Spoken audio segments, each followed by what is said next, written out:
Hi everyone. In the last video many people commented that the history of Nagaland is not satisfied. So today I brought a real history of how Nagas came to Nagaland. And from where Nagas came from.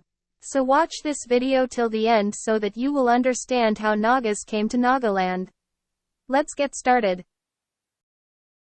According to the oral traditions of many Naga tribes, their ancestors migrated from Yunnan in China. Some claim they were forced to leave during the construction of the Great Wall of China. And some said that Nagas came from China because the construction work was quite heavy, so they decided to skip from the construction work. The question is how they managed to skip from the construction work. Due to hardship faced at the construction site, the group of Nagas left the work site and migrated south towards Burma, Myanmar, and settled at Michael. This is the gateway where Nagas skip the construction site as per oral history.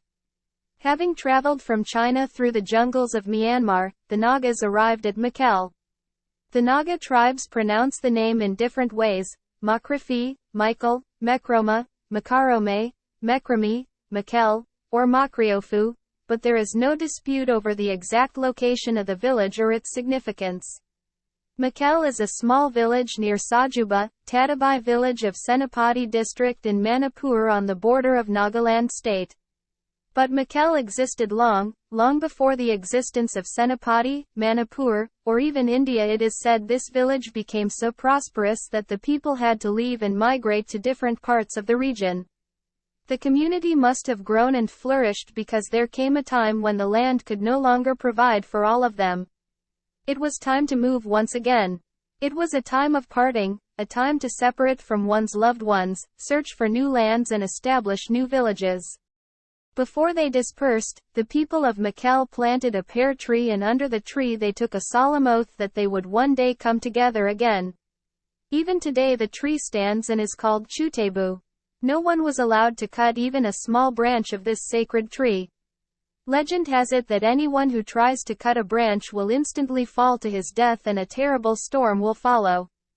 However, if a branch of the tree broke on its own, the chief of Mikel would immediately send a message to all the people of Mikel and they would observe Jena, during which period no one could go to the fields and all had to maintain a state of ritual purity.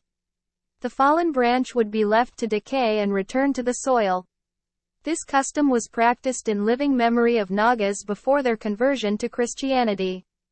In 1880, a British Army officer passing the village of Mikel noted that there was a pear tree which had stood for 300 or 400 years, and was greatly venerated by the villagers.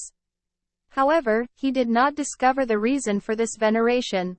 There is a Chinese superstition that pears should never be shared. In Chinese, the phrase for sharing a pear is fen li, which means to separate. Therefore, sharing a pear would mean you separate from the person with whom you share the fruit. Pears are native to China. In ancient Chinese civilization, the pear tree symbolizes longevity and immortality. Therefore, as per the oral tradition, the Nagas originated from China. They walked through the jungle of Myanmar and began to settle in Nagaland and became the part of Indian territory. Kuknalim, that's all for today. Thanks for watching my video patiently. I hope you have learned something new about how Nagas originated. Please do not forget to subscribe and share my video.